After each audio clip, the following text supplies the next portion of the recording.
So good morning, everybody. Welcome. For those of you that were participating in our breakout room networking this morning, hope you enjoyed it. Hope you had a good group with you also. And it's always tough to get around the whole group, but hopefully the time worked out. If you have any feedback on how that went or other ideas for us, please, by all means, let us know.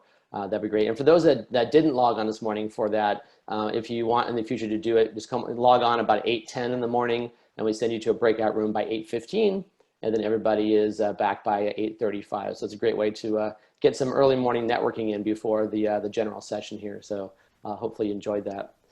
So good morning. My name is Ken Schmitt. For those that I don't know, I am the CEO and founder of both the SMLA as well as TurningPoint Executive Search. We've been around, SMLA has been around now since 2011, so 9 years. We've got chapters throughout Southern California and a virtual chapter out in Austin also, which we launched back in July.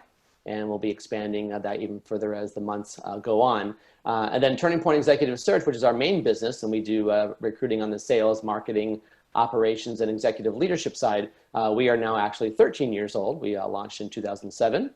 And it's been a very interesting year, as you might expect, for the recruiting world, pre-COVID versus during the early days of COVID, and now as we start to improve a little bit out there. It's been a bit of a roller coaster ride. So we'll touch on some of those topics today with our discussion with Angie also. So welcome.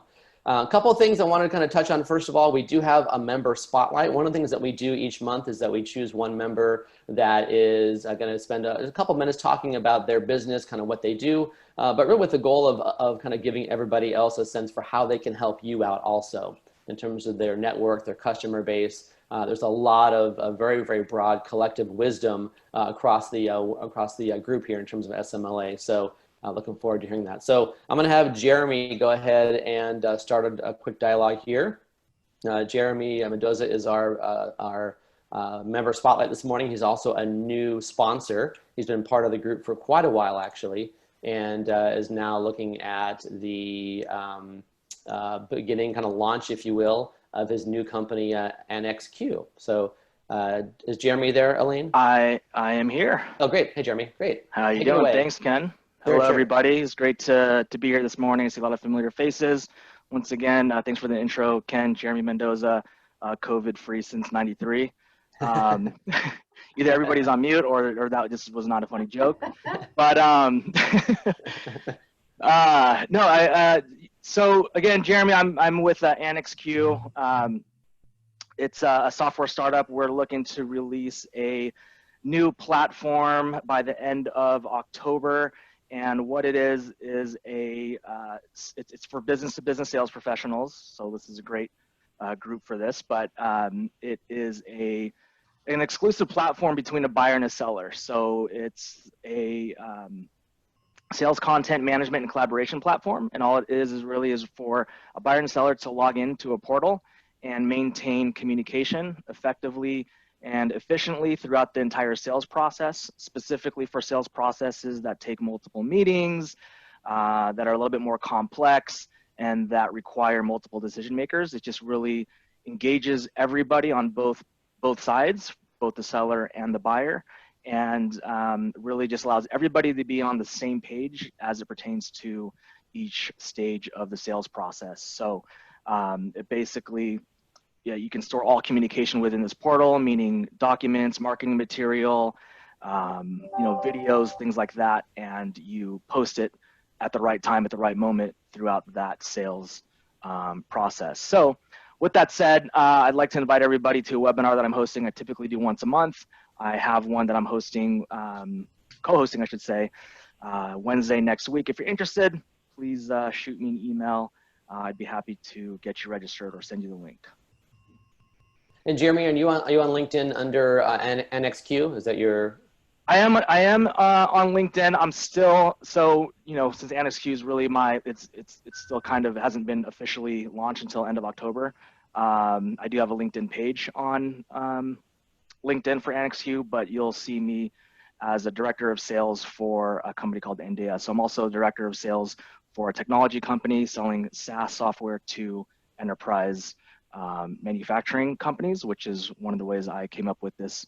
Me and my team came up with this idea. We found some problems. We thought we can solve it specifically during a time when remote selling is critical, right? So actually for our webinar, the topic is how to thrive in the new era of remote selling. So in our breakout, we just talked about how nearly 100% of technology and telecommunications reps are remote, and in other industries, it's probably close to that. So great. Well, congrats on launching a new business amidst a pandemic. I appreciate that. We look forward to hearing how your business goes. So that's great. Thanks, Thank you for sharing. Very good. Absolutely. Wonderful. So if you have any interest in being a member spotlight for next month, please just go ahead and reach out to either me or to Elaine, and we'll take care of that also. And thank you again to all of our other sponsors, in addition to Jeremy as well. I know we have a couple of sponsors that are on this morning. I see Phil Ferrari is our video extraordinaire is here as well. And we have other sponsors as well with Billable at the Beach and Amy Rasdall.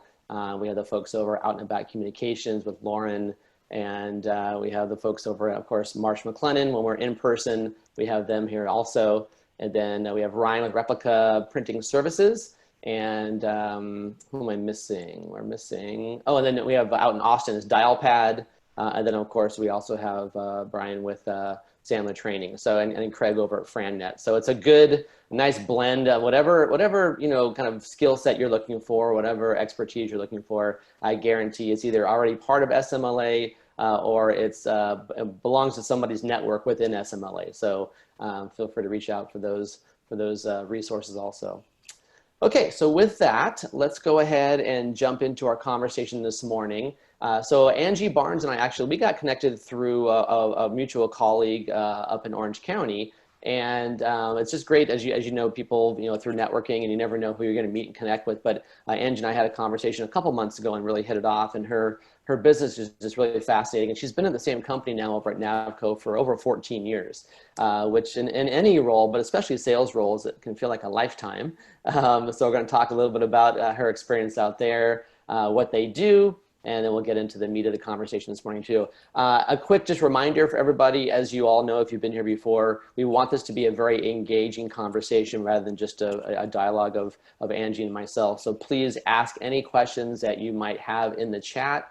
I'll be moderating that, and I'll bring those up to Angie also. So use the chat. It's very easy to use, and we'll get to your questions and make it very engaging. So should be a great conversation. So Angie, do you want to go ahead and start by giving us an introduction of kind of who you are and what your organization does? Yeah, sure. Hey, good morning, everyone. I am Angie Barnes. I am the EVP of sales for a company called NAVCO. We are headquartered up here in Fullerton, California. We're a national company. We're a security integrator. And basically what that means is we're kind of the middleman between the manufacturer and the customer, where we provide solutions, equipment, et cetera, design support for different companies that I'll talk about this morning, including Chase, Starbucks, FedEx, different large national companies, also regional companies. So in San Diego, we did the Torrey Pines, in at Torrey Pines. We do hospitality, et cetera. So we provide dedicated sales and trusted advisors for that role within the security industry. So people might be familiar with ADT. I would say that would be the largest national competitor on our side of the house. We've been in business for about 50 years and have a team of about 25 national reps that work for me. That's a pretty good sized team for an organization of that size as well. It's pretty impressive. So I know you and I were talking when we were chatting last week, Angie, about kind of how the sales team is broken down into regions, but also kind of the focus on being kind of outside sales, if you will, but some folks having to make that adjustment to doing sales over webinars and over the phone. Do you want to talk a little bit about how that transition is going so far?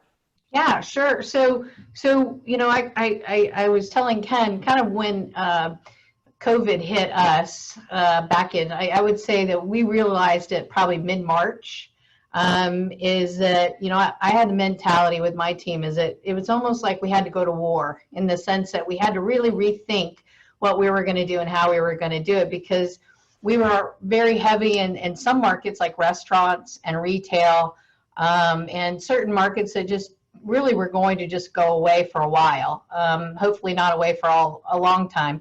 But we had to really rethink what we were going to do and how we were going to do it, as well as how we sold. So you know, it was interesting when I was listening to Jeremy about sales process, because all of a sudden you have to think, okay, I'm going to have to walk through this sales process, but I'm going to have to do it over Zoom, over the phone, over different things. And so our team, we kind of started right out of the gate on focusing on how we were calling, who we were calling, and why we were calling, because part of the things is during a pandemic, you don't want to be viewed as someone who is just, I would say, ambulance chasing a little bit. And so we wanted to be really cautious of how we approach people, and more with a helpful and an empathetic approach than, you know, just saying, hey, listen, we're calling, trying to sell you something. And that was really our approach on how we started out of the gate with our people, and refocused on areas that we knew during this time. Unfortunately, I always tell people I'm in the security business, which I'm in the right business for the wrong reasons, right? So because security is kind of like, you know, you got to have it, but not really for why we want it. And so we kind of had to really change again our thought process on different markets that we're going to open up during this time versus markets that we're going to, again, I would say, close down for a while. And so that was kind of a, you know, the overused word of pivoting our sales strategy during this time. Interesting. And have you had more kind of frequent check-ins with your team also to make sure that they are handling that new way of selling correctly, or have you kept the same cadence that you had pre-COVID? I definitely think we check in more, and I think it's also opened us up. I think we were always a Zoom go-to meeting. You know, we did KPI meetings once a month for my team on go-to meetings, but definitely it has created this whole online virtual check-in that we didn't do before. We may pick up the phone versus now I think we Zoom because we need a little bit of that face-to-face connection. So I think that's something we do more often. We also have a what I would call a prospecting dashboard and different calls, measurements, things that we look at. We created some contests and things to kind of get people engaged, because, you know, picking up the phone 20, 30 times a day, it gets tiring. So we wanted people to be excited about doing a few things and getting rewarded for that effort. And that really, that really helped people feel excited about doing it. So, and ironically, I had a call yesterday. We were talking about new accounts for the company. We've had more new accounts during this particular period than we've had through our normal year. So, which is great, right? So I think the effort's different, the engagement's different, and you know, we're seeing success with new people than we didn't before. Mm-hmm. So I'm curious, in terms of that kind of regrouping, if you will, with the team, did you switch up the scripts that you were using? You know, one of the questions we have from Joseph was, you know, how do you encourage, or how do you train your team to be memorable when there has to be obviously virtual? So I'm curious about, was there a difference as far as scripts that you used, or an approach, or a different cadence in your sales calls? Yeah, that's a really good question. Ironically, when we did the prospecting thing, the prospecting contest, we did a script contest too. And what we did was each region came up with their best, I would say, new script in this environment. And then what we did was the best scripts were shared throughout the team to try to, again, allow people to understand different approaches and what we felt like was working and not working. And scripts were very helpful, again, like you said, so making sure we all were delivering the same message as a team. I think that's also very important, that we all consistently are delivering the same company message on to different groups, different end users, et cetera. So that was helpful. And then again, really trying to communicate our best practices or things that we're working during this time. You know, this particular email is working because of this. We're seeming to have more success in this area right now than others, and making sure that we're over communicating what's working and what's not working. I think that's been a really big one for us as well. So. I'm curious, you mentioned ADT being a big competitor, and they obviously spend a lot of money in advertising and marketing. But you also said that most of your customers are all actually new customers versus upsells. Are you seeing people moving over from the ADTs or other competitors, or are they people or organizations that really didn't have any security measures in place pre-COVID and now they feel they need that? I think a lot of them are moving from some of the larger companies to our company for the reason that we have a national footprint, and I'll use my Starbucks example in a minute, but we have a national footprint, but yet we try to make sure everybody feels like that big fish in a pond, right? And so a lot of times the larger companies, you aren't getting the attention, and I think right now people want to be communicated. They want to know what's going on. They want to know what their options are. And it's kind of unique in the technology security side, because when this happened, everything started to change from even a security offering. All of a sudden it became more of a potential thermal cameras. I don't know if anybody knows what those are, but thermal cameras for some companies would basically take the temperature when you're walking through the door. So it was also an option to basically allow people to go back to work. And so there were certain things that we shared and wanted to communicate. Now, at the same time, we also were aware that particular technology was flawed in the sense that it really wasn't what it portrayed to be. And so some of our other larger competitors, I would say, may have jumped on that bandwagon where we were more trying to say, hey, here's the real story.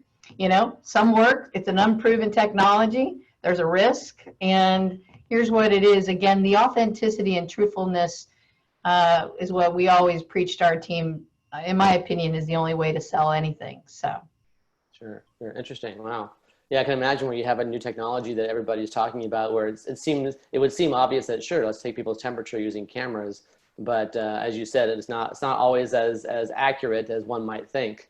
Not in Texas when it's 110 degrees and you walk in the door. We joke, you're always going to be 110 degrees. So, exactly right. Yeah, it's unique. So, it was funny. I was going to tell one story for you guys that I was thinking today. Ken and you and I visited about selling in a virtual world, and I mentioned Starbucks. One of my early successes in my career was working with Starbucks Corporation, and ironically, I got to thinking I sold it in a virtual world because I was on my way to fly to meet with Starbucks, the first big meeting I had with them, and ended up having, I think, the only meeting I've ever missed in my career, a traffic accident where I ended up being late, missing my flight. So I scrambled back to the office and called them right away and said, listen, I am so sorry.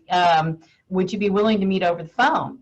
And they said, yeah, we would. I was like, well, that's fantastic, because this is the biggest opportunity I've had. And so I basically, when we did a phone meeting, I went through, we talk about sales process, pains, gains, and claims is what we call them, walking through, right, all the different pains, and kind of, I even had the script in front of me. I wish I still had the notes that I took during that time. But I walked through all of those things and then kind of went up and down, and then, eventually the claims. And so if this is what you're saying, reiterating the claims, what does that mean?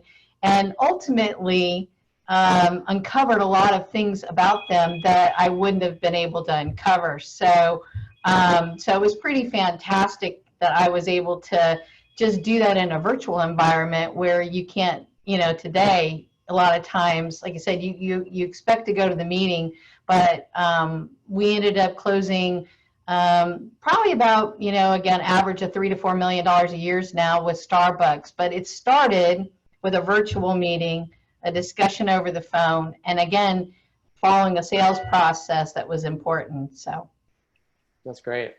Another question that kind of ties into that as well with your comments about kind of the anxiety of missing that meeting, right? But right now there's so much going on, and anxiety and even depression really is coming to the forefront of a lot of conversations when it comes to employees. I've read, survey after survey talking about how those folks that are working from home these days are feeling more engaged and also like the flexibility, but that varies an awful lot depending upon actually the age groups, right? a lot of the younger kind of Gen Zs and millennials that have relied on their workplace as their social ecosystem, they really want to go back to the office. Whereas those people that have families or caring for elderly, what have you, they're feeling better about working from home, right? Because they have that flexibility to be home and not have to go to an office. So I'm not sure what the demographics are of your, your workforce of your, 25 plus sales folks, but how are you navigating that anxiety? How are you breaking through that to be able to help your team, be the best that they can be? Yeah, that's a good question. I have a matter of fact, I was thinking about your Austin chapter. I have a salesperson in Austin, and we hired her in February, and everything hit in March, and she's 26, and so we've kind of had to been, and she is one of those very high-driven, A-type, engaging, wanting to be in front of people, and so she has just, again, really, and I would say my millennials have had to engage through the Zooms and the LinkedIns and the webinars and things like that have still, again, created that energy. I would say it's an energy thing more than anything. I think in sales, we're all driven by energy of other people, right? And so when you're not around people, at least I am, it's not the same. And so they're having to figure out where they're going to get that energy, like we said, to continue the calls, continue the meetings, and again, to keep them motivated to keep selling. And part of that, like I said, is the engagement. We talk about once a week, talking through it, and making sure that, again, that there is something that they're doing once a week as a team that allows them to feel connected. Again, I think it's a connection thing and an energy thing that we've tried to do, but it's a challenge. I mean, I think she might have been the first person in our company that the moment someone said they were willing to meet outside for a happy hour, she was out there. So, I just came from Texas last week. I was in Texas last week, and they are much more. They're much more engaged right now. You may wear a mask, but the people are out and about, and they're moving forward. So it was kind of like a little bit of freedom. And so, but I think that's the key. And I think we're starting to feel that, at least in certain parts of the country now. So. And if you don't mind sharing also, so you were out in Dallas for a sales meeting, correct, for your team? I was. So that was the other thing that we've done, and I think you and I talked about, Ken, one of the things we do a lot is quarterly reviews with our larger customers. And so we've also conducted our top 20 customer virtual account reviews. And those have been very successful for us to get our players on the same page as far as trying to walk through what we normally would walk through in person, but also have an opportunity to say, here's what's happening, here's what's going on, and keeping them connected with where we are and us connected with them on where they are and what their needs are. So those have been very successful for us, allowing us to give a little bit of the state of NAVCO, and they give the state of their company. And one good example was a large customer of ours is FedEx Express. And ironically, you would think FedEx is doing phenomenally during this time with all the COVID, overnight shipping, everything online, but they've been hit with international trade issues over the last couple of years that have really changed some of their financials. And so I don't think we would have known that if we had not done a virtual account review where they were able to share, listen, this is where we're going to have to change a few things because of this versus important. So, and it was good. It was good just to stay engaged on that side, as well as we've conducted mid-year meetings for our team in each region. We had one last week in Dallas, which I attended in person. It was my first trip I had taken. And flying is miserable, by the way. I don't care what anybody says. Flying is miserable right now. So wearing a mask for 4 or 5 hours was a new norm that I was not used to. So, but again, we had some people attend virtually and some people attend in person, and we gave them the option. We said, listen, if you want to attend virtually, you can. If you want to come be in person, And we took all the measurements and the precautions that we needed to in order to do that with social distancing. So those have been another way to keep our teams engaged on what we would call a mid-year reset, what we're going to do in the last third and fourth quarter. So it's worked fabulously. And again, it's about communicating, letting people be heard, as well as us communicating to them on expectations.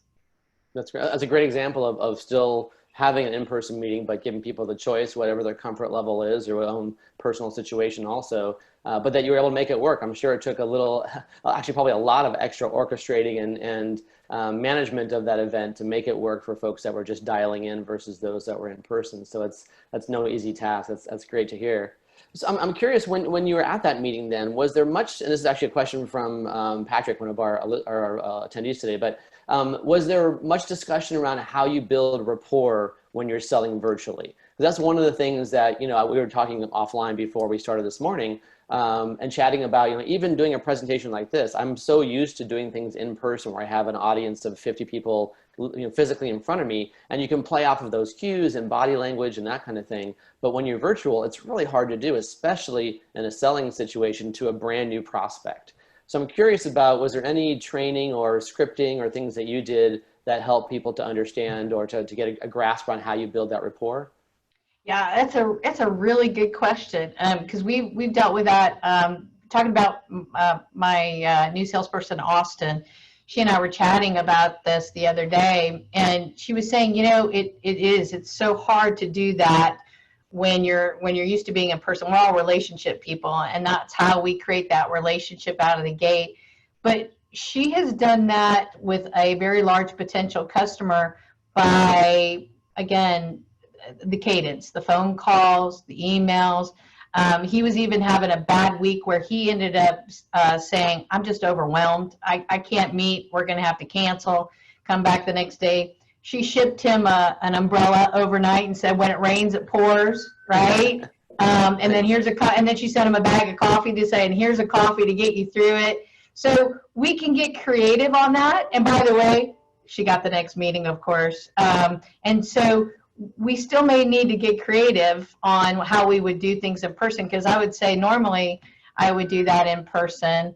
I think, though, we were saying the Zoom is an interesting vehicle too, because a lot of times we're catching people in their vulnerable situations when they're at home. They got dogs in the background, they got kids, they got everything else. A lot of times you don't have that access to that side where they're not all buttoned up, and I would say a little bit of the facade. So we were saying creating a rapport via Zoom, because they are sometimes a little bit more vulnerable in that environment, is again allowing you to do that, as well as, again, creating the empathy and your strategy on really how are you going to help them. It's the old with them, right? The what's in it for me. Exactly. So what's in it for me? And again, that's the rapport. We talk about it all the time. I have a joke in my office that, listen, 20 people can call me, but the first person that offers to bring me a Starbucks mocha frappuccino is going to get 20 minutes of my time. I don't care who you are. So it's finding in the rapport building, it's also finding when you're talking to them, doing what you do well in sales is really finding what's valuable to them, and I think that's always the key in building rapport. I totally agree. Yeah, it's funny. I used to use, when I was doing career coaching years and years ago, I would say with it, right? WIFT, what's in it for them? Because everybody focused on me. So I would say, okay, what's in it for them? When you're out there in job search mode, why would an employer talk to you? What's the value there? So I love that. I had forgotten about that phrase. So that's a great reminder. So I have a question for you just from a logistics perspective. And someone else mentioned this, but this is something that I do also. I'm a really big believer in writing and sending out handwritten notes as a follow-up thank you after I have a conversation, especially when you can't meet them in person. But the challenge I have, honestly, is that no one's working in their office. And of course, it's really odd you can't really ask them for their home address. So I've still been sending them, but I have no idea if they're going to get it tomorrow or in a month when the mail suddenly gets dispersed somewhere. Do you have any suggestions or things that you guys have done to try to make sure that the mail actually gets through to the person? Yeah, that's a great point.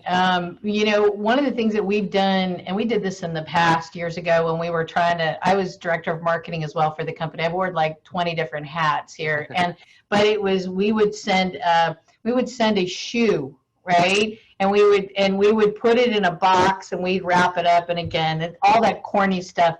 Hey, listen, you know, just trying to get my foot in the door, you know, kind of things. But we would end up sending everything 2-day FedEx or 2-day Sure. USPS, because again, how many of us don't open an overnight package, right? So even if you did, and by the way, the girl that did the umbrella, she sent a handwritten note, which she commented on the fact that nobody does that anymore. So I think that is a super great touch, because we're all so text oriented and email oriented that the handwritten note is, that's a huge value there. But I would say a 2-day USPS, again, it may cost you a little bit more, but like we talk about how much we spend to get in front of somebody. I mean, a $10 overnight or a $10 2-day or 3-day is always worth it. And then you know that I would say 95% of the time they're going to open it. Yeah, exactly. That's great. That's perfect. I love that. Thank you. And actually, and Teresa Thomas had a suggestion also, just ask them when you're talking to these folks, you know, what's the best address to use for you?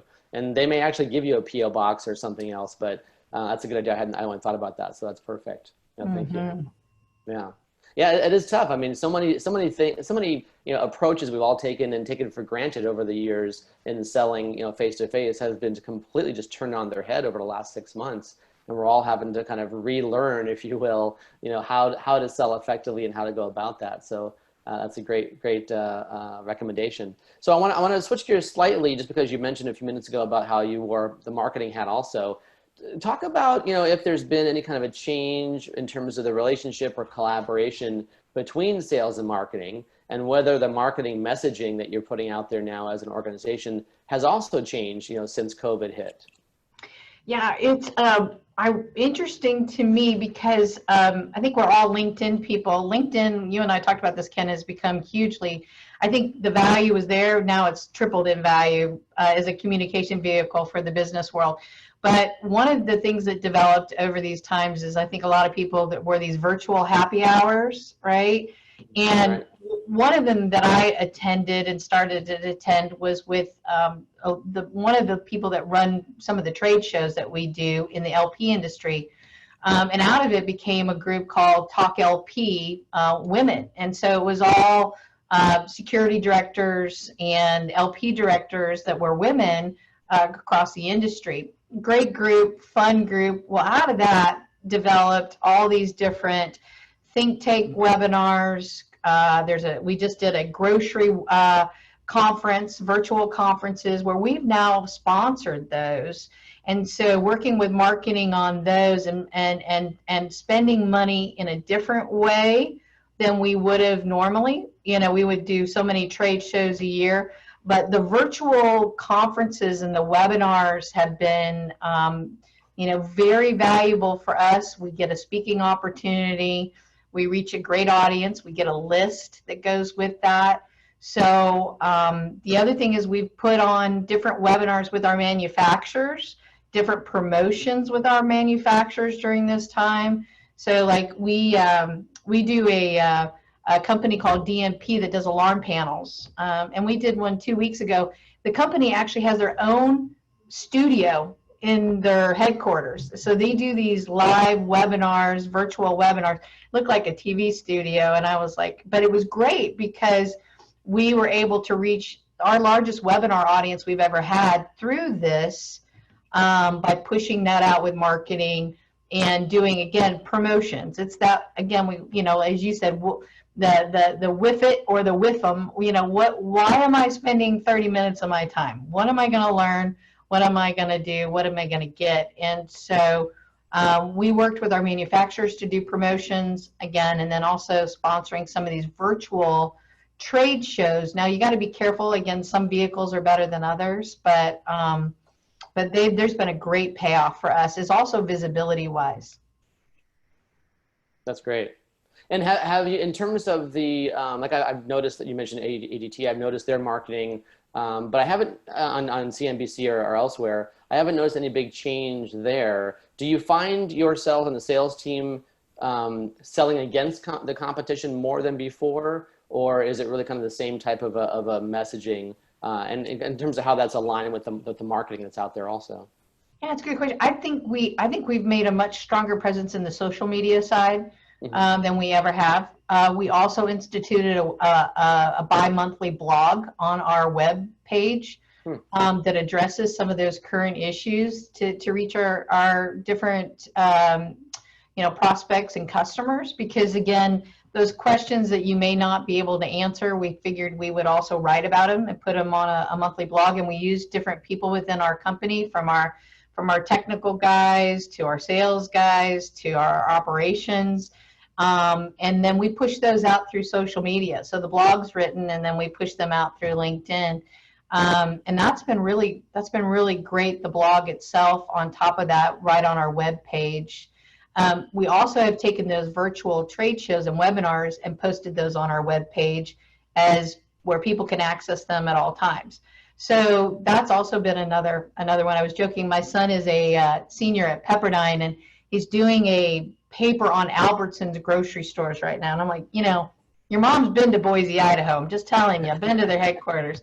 So you need a residential expert. But I said, honey, we just did this grocery conference. It's on our web page. You can access it. Here's some of the industry leaders on different things that are going on. And ironically, the head of Safeway Albertsons was on that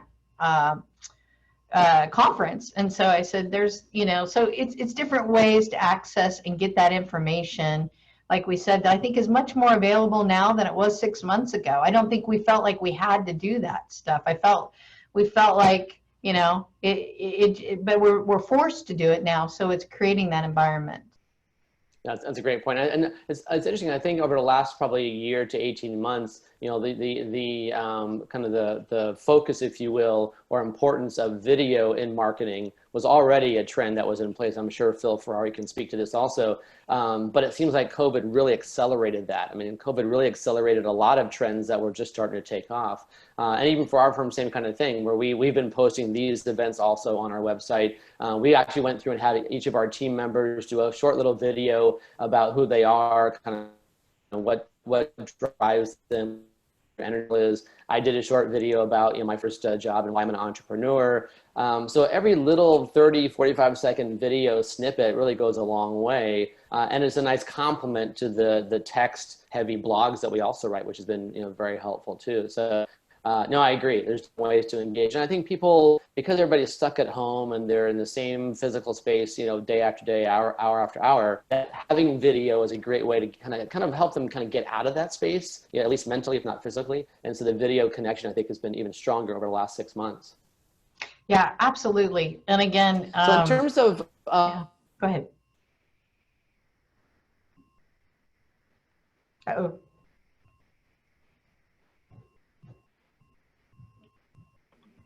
There you go. Did I lose you, Ken? There you are.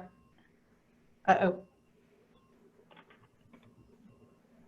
Looks like we lost back. Ken for a second. There he There he is. No, I'm back. There he is. That's the best part of technology, when it doesn't work. Exactly. I was going to say, figures. I'm talking about leaving a space physically or mentally, and that's exactly what I just did. So there you go. Can you guys hear me still? Gotcha. Okay, good, perfect.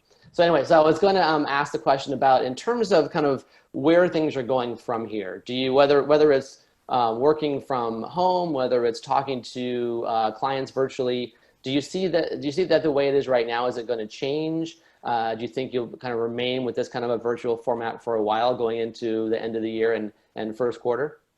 It's a good question. We wrestle with that every day. I think all you guys do, companies. When will life potentially go back to normal? I think we, as a company, feel like when the vaccine really hits, I think we all feel a little bit like that we'll feel more comfortable. We have a large national meeting that usually gathers in February, and right now our goal is to do it all in person. And so we're hoping that by then that life does, resume. I think we're taking small steps. It's that crawl, walk, run. So I would say we're between the crawl and the walk right now, by even conducting the mid-year meetings in person and semi in person. and then, like you say, as certain parts of the country open up, I think we're going to try to keep engaging. But I don't think we're ever going to lose what we learned during this time. And I think the good news is that it's opened up the whole virtual world where you realize, do I have to get on a plane right now to go meet somebody?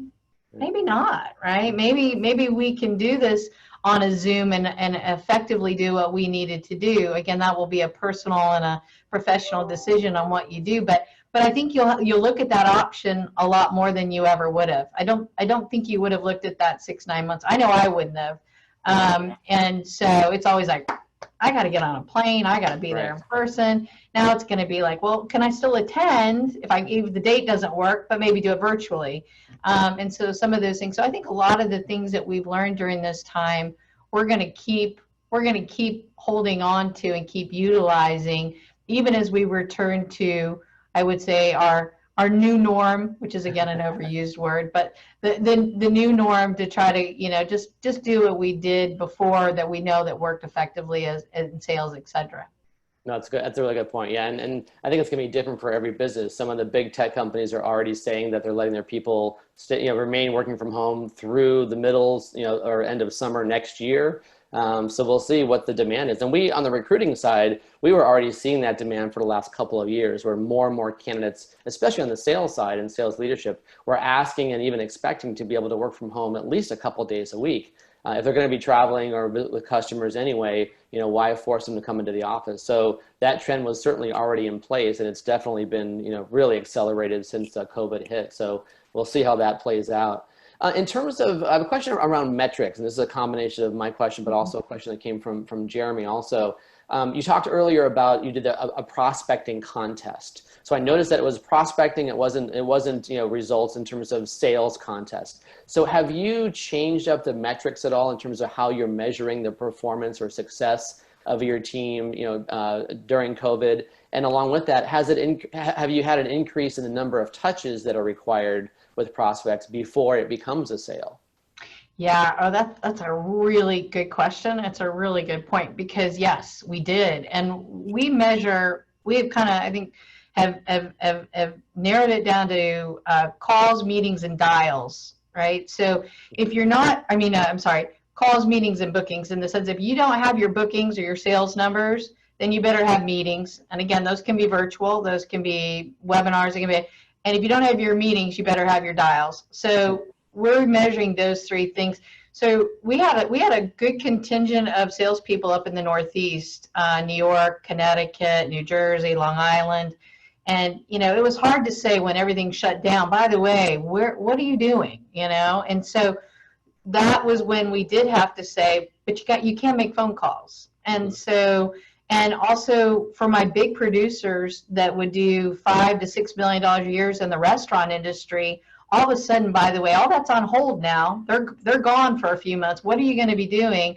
And that's when we start saying, time for you to make sure you're out there making phone calls, finding that new business and changing your strategy. Because I think it's like everything, you tell people, listen, you can't focus on 1 or 2 accounts. You got to always be looking for new business, but they don't do it until they have to do it sometimes, unfortunately.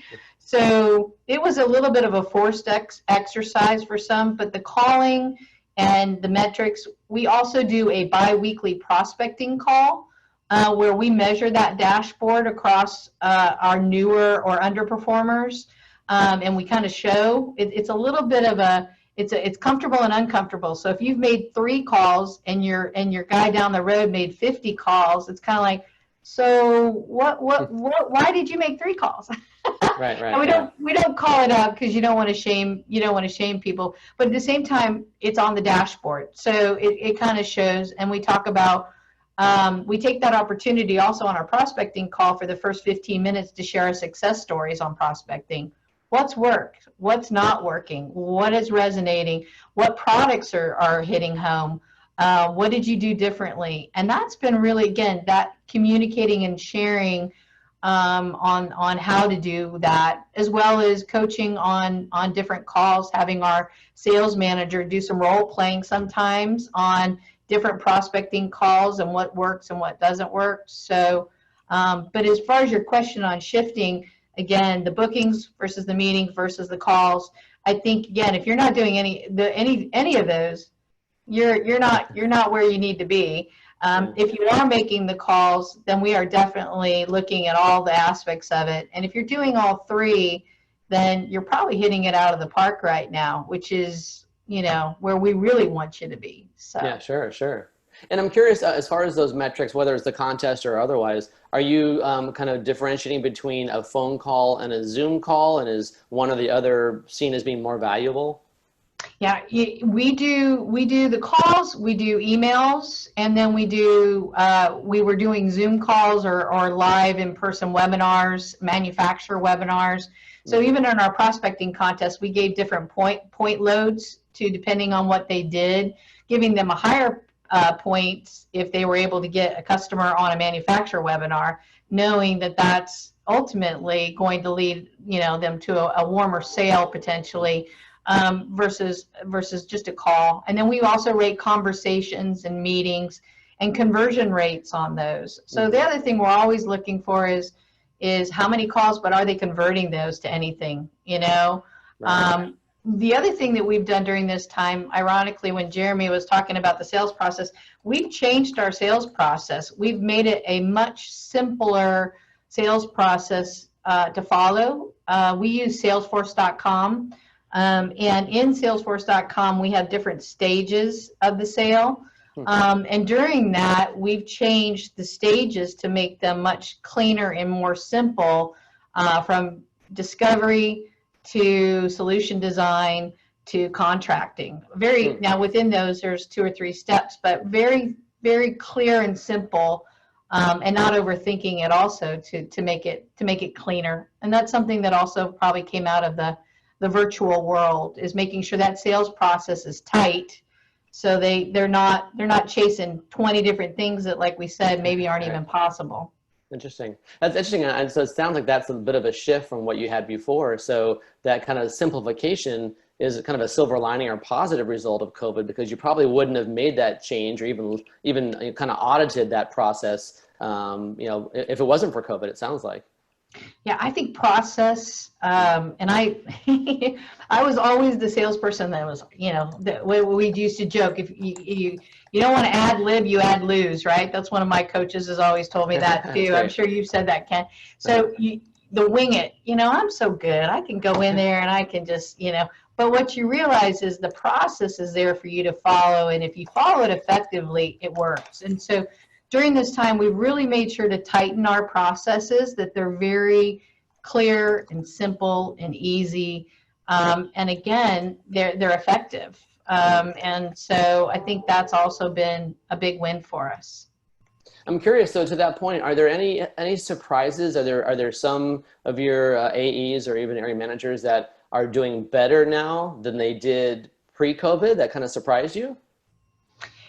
Yeah, I wrote an interesting article about that. I think during this time, I think we've all seen that some people rise to the occasion because they can deal with change and right. different things. And then there's some people that are paralyzed by it. Mm-hmm. And that's the word I use for it, where they just don't quite know what to do. And those people always existed. COVID just brought it out mm-hmm. in the sense that they were never comfortable with prospecting. They were never comfortable with things, but because there was no choice, all of a sudden you saw it.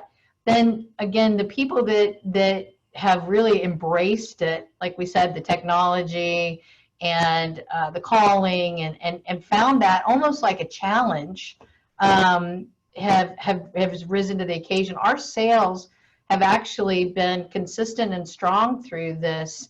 But again, they're finding different markets where things are falling out. They're replacing it with new customers. So that was, again, I think it's the mentality of that salesperson. Again, saying that they always existed. It just became, the cover came off. There was no, I'm so busy, I don't have time, I'm in meetings. Well, no, you're not. You're home. So what are you doing for 8 hours a day? So right, it was much easier to define it than before. Right. If you don't mind me asking, and this is something that I struggle with also, So for the example you gave where you had some account folks, AEs that were focusing on restaurants or let's say hotels, hospitality. And like you said, that business is on hold indefinitely right now, or certainly slowed down dramatically. How did you help them kind of redeploy to go after different businesses? Because I've had people tell me, hey, Ken, recruiting is going very well with a lot of the companies that are essential businesses, but that's not really an area that we do a lot of work in, construction and similar. So I've been reluctant to try to change gears and go after a whole new prospect list. But I'm curious about how you kind of help navigate your team through that, or at least those people that were in those hardest hit areas. Yeah, well, a couple of things. You can also, we also did within customers. So when I say restaurants, I think we all know some of our customers, I would say the fast food market still was pretty successful during this time because a lot of them kept the doors. So if you've been to Texas, you've got to have a Whataburger. We do all the Whataburgers down in Texas. So there's a fight. Is In-N-Out better or is Whataburger better? But we do all the Whataburgers or places like Raising Cane's where the drive-throughs were still really busy. But we also did companies like Darden, right? So Olive Garden and Capital Grill, where they did literally shut down. So what we did was we worked with manufacturers that we had different products that we knew specifically would address issues like multifamily. Multifamily became a huge market for us because people are home. So security is going to be more important when you're home. And also the other thing that has really developed when we talk about technology right now is everybody wants a smart home right now, right? Everybody wants to control their life by their phone. Exactly.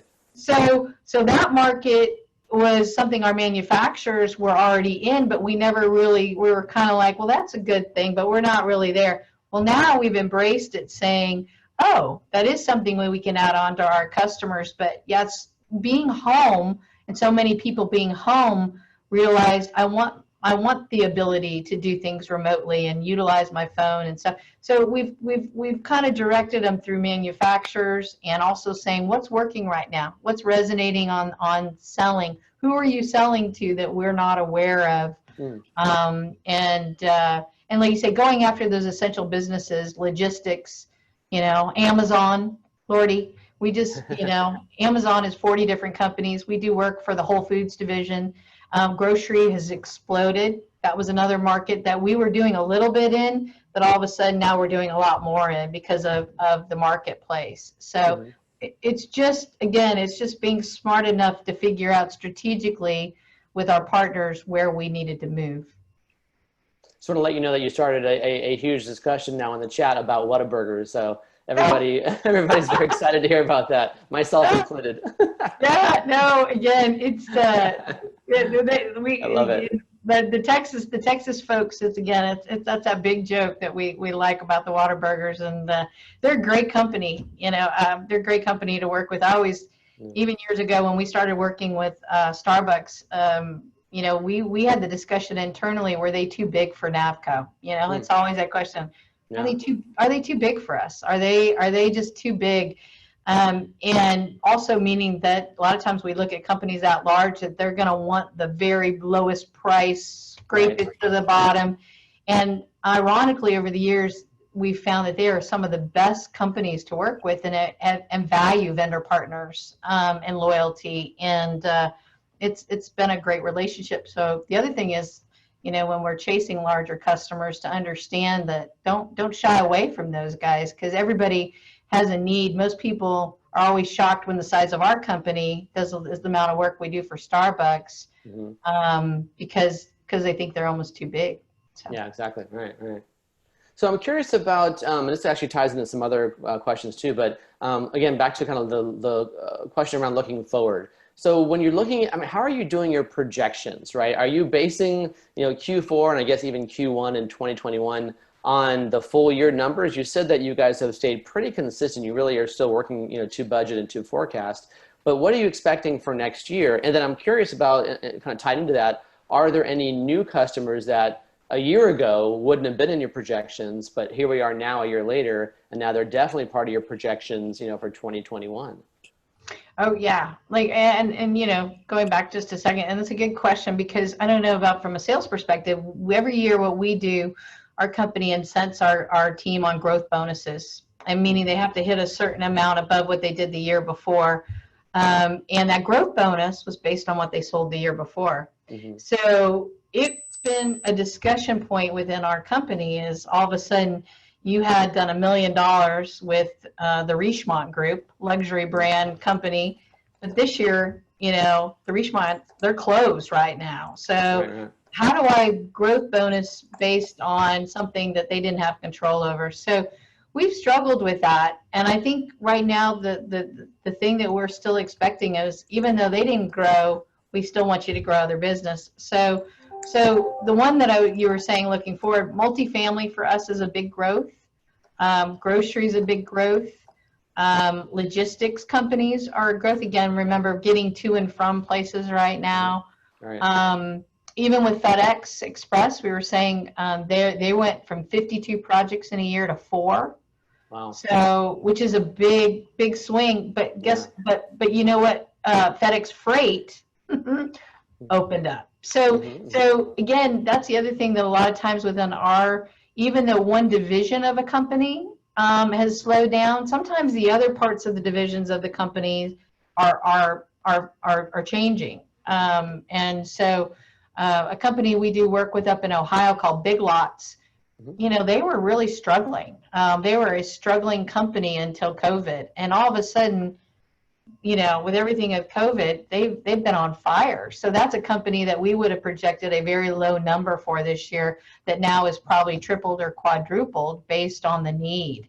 So it's maybe, so when we look at our top 20 customers, maybe we have to look at our top 50 customers and say, maybe the guys in the top 50 down below, you know, the 25 to 50 have the more potential to grow this year than what we thought, or even our top 20 was, depending on where they're vertical specific at, you know. So not the restaurants, but again, like you say, the guys, and for us in California, cannabis.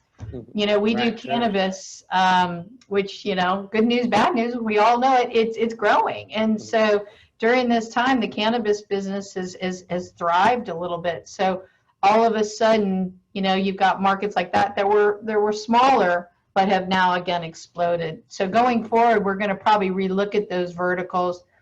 The other thing I think I'm going to be very specific about in 2021 is making sure that we are not, every one of my salespeople's portfolio doesn't have just 1 or 2 verticals, that they have a multi-vertical environment to protect them, you know, in the sense that everyone should have something in a different vertical, knowing that if this happened again, you know, that you're somewhat, you know, hedging your bet a little bit.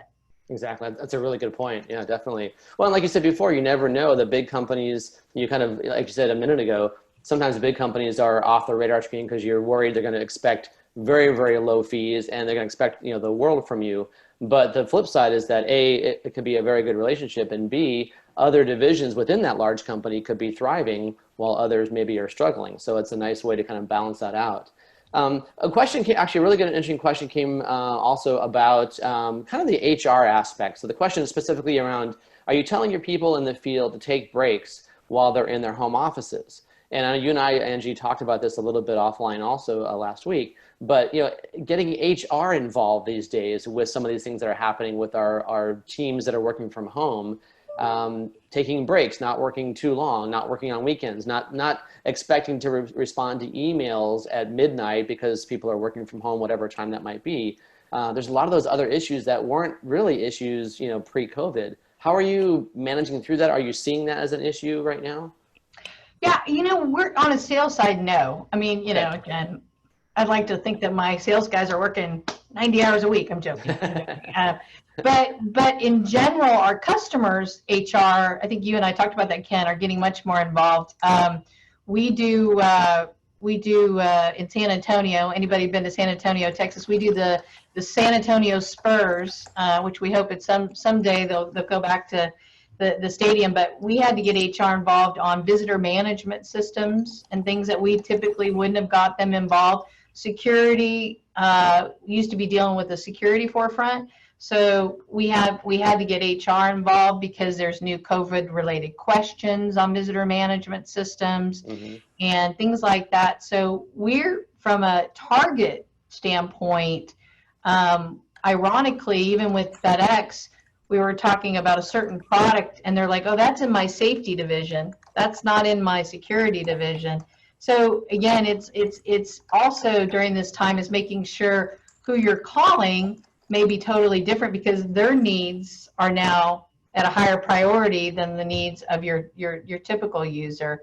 And so, but HR definitely gets involved now more on our side of the house, from even the thermal cameras, right? Because they're monitoring. There's going to be a question of, was this person checked when they came in, et cetera. So, but internally, our HR continues just to monitor everything we're doing as a company.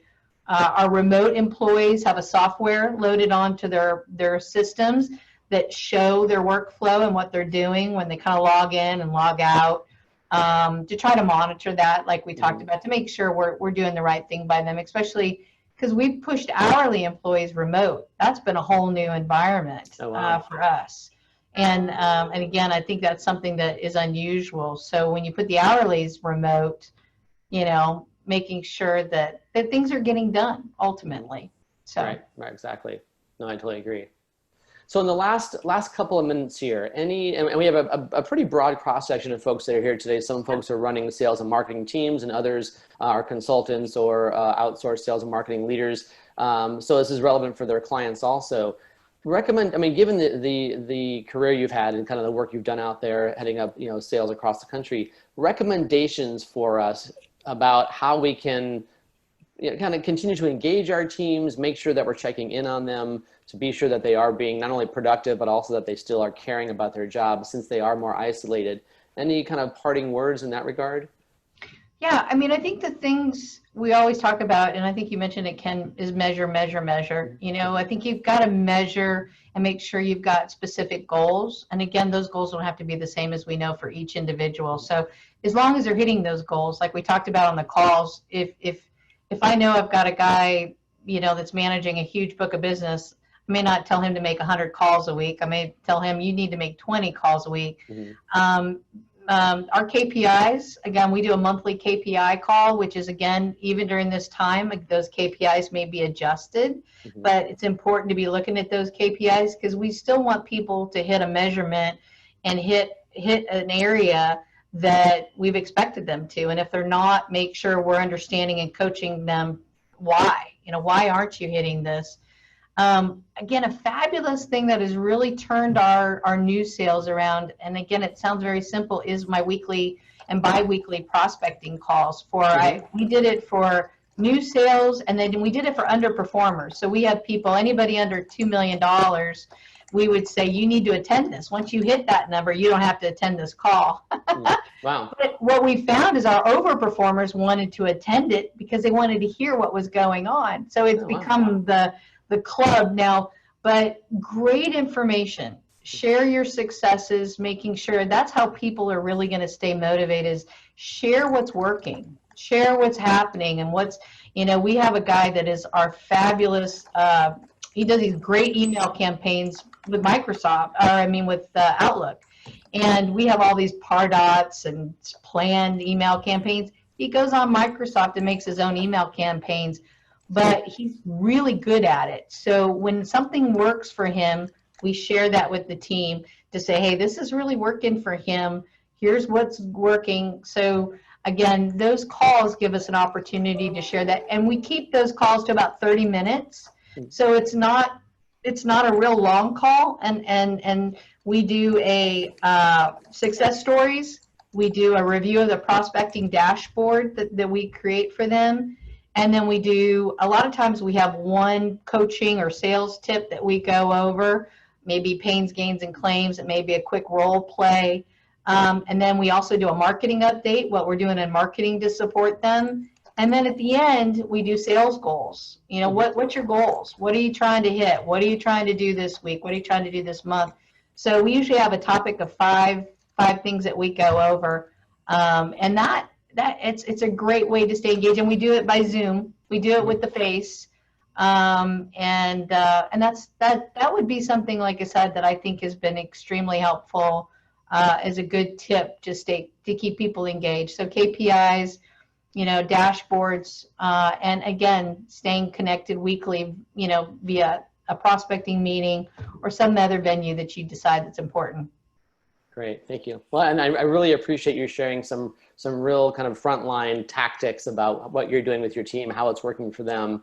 It's always one thing to hear the theoretical, here's what you could do, but it's great for us to hear the things that you have been doing, some trial and error, and things that are working very great that maybe you didn't expect. So it's really helpful for us and for our members to hear that. So thank you, I really appreciate that. Are you open to folks reaching out to you through LinkedIn also, Angie? Is that okay? If they have other Absolutely. questions? Okay. Yeah, absolutely. Anything I can do, any questions, anything on, Jeremy's comment on his sales process, I was like writing that down. I was thinking it was good to hear that. Again, anything that makes us all better. I think, again, it is sharpening that, that knife for all of us right now to figure out how do we become better at what we do, and collaboration and learning from industry leaders right now. I do it every day. I'm sure I gain things from everybody. So it's important.